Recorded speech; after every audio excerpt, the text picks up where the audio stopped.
It was the end of a busy day. The engines had been working hard. They were feeling pleased and proud. Except Henry. He was feeling ill. "What's the matter with you, Henry?" Thomas asked. "My boiler's grumbling."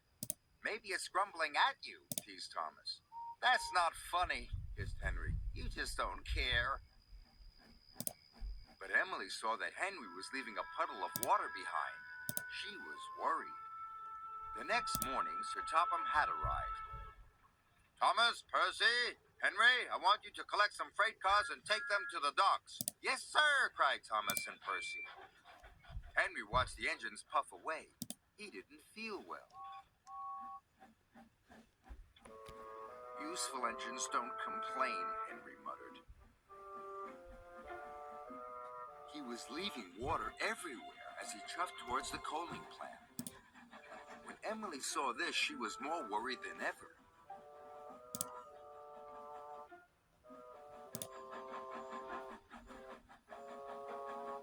Then Thomas and Percy overtook Henry.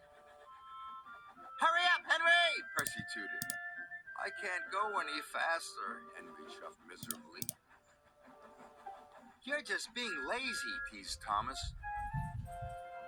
By the time Thomas and Percy reached the coaling plant, they had a naughty plan.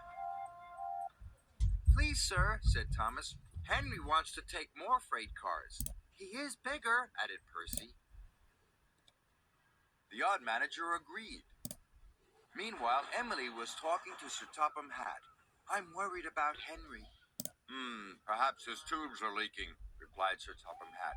"You'd better check."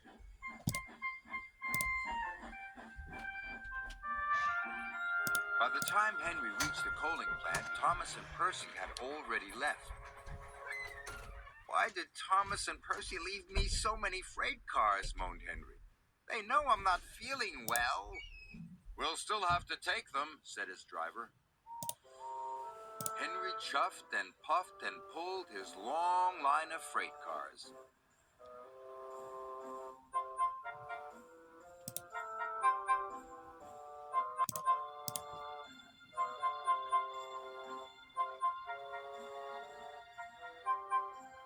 "You can do it, Henry," encouraged his driver.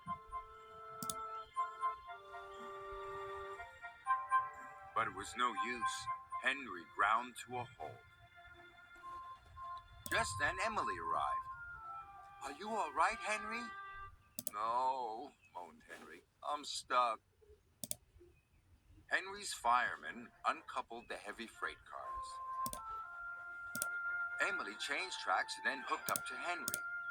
"Oh, thank you, Emily," wheezed Henry.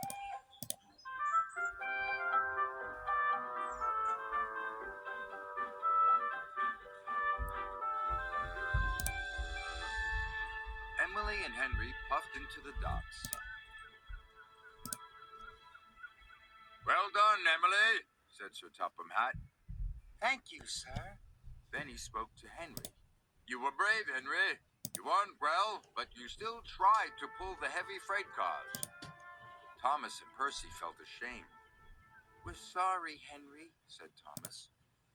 "We didn't think you were really sick," added Percy. "Go back and collect Henry's freight cars," said Sir Topham Hatt sternly. "Yes, sir," whispered Thomas.